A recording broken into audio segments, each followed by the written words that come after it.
How many people do you have to do all this planting and harvesting? Okay, so you want a big enough crew so you can actually move.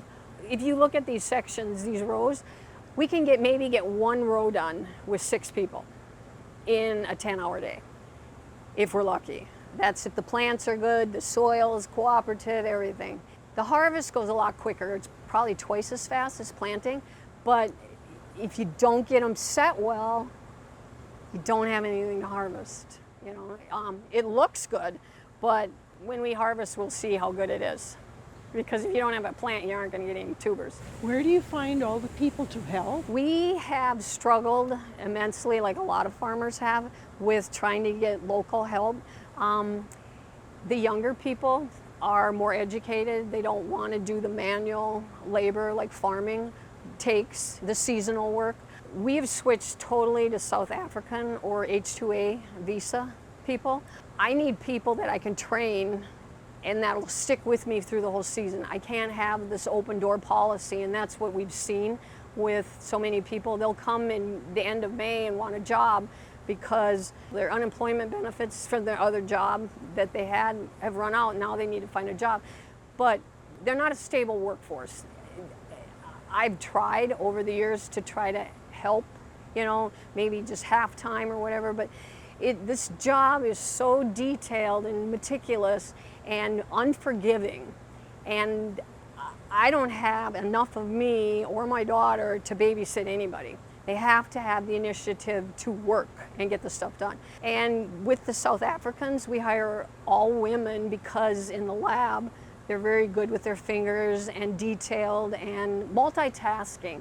There are men out there that can do that. I haven't had the luxury of having any. I've had 2 in my 38 years of doing this. So generally speaking, if you get the right group, it works. So we work from pretty much 7 to 5.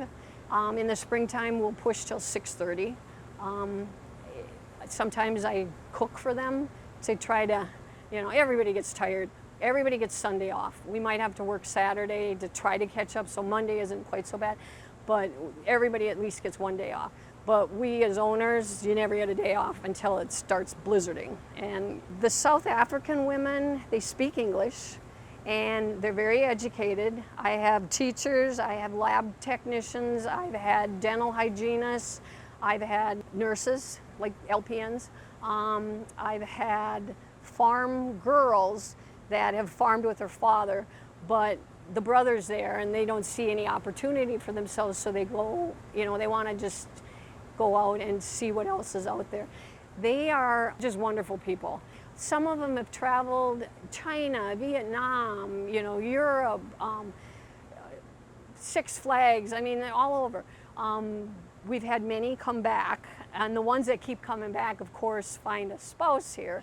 So this weekend we are having a wedding over in Bemidji, and she's been here for 3 years, and she's getting married, and she'll be leaving, which is understandable because she's going to go with her husband. They want to go someplace else, but he's from Detroit Lakes. Okay. But if we did not have them, we would not be in business. So when COVID hit, we struggled because we had to get these people in. Nobody would come and apply for the job. So I had contracts out. I can't put a contract out if I'm not going to be able to service the contract. So it was hairy for the 2-3 years that we've had the COVID. Everything has gone, quadruple in prices. I'm in a hospital mode of buying things, sterile this, sterile that, all that kind of stuff. So I buy everything by the semi or by large quantities, so I should be getting a good break, but it's still hard. So getting them over here was a big trial, but once they got over here, then they were pretty stable. But then it was to try to get them back. They had to get tested. People would get COVID, and then the rest of us, and everybody's got their own little sad stories about how they dealt with it and all that kind of stuff. But hopefully next year we won't have any of that. It would be nice.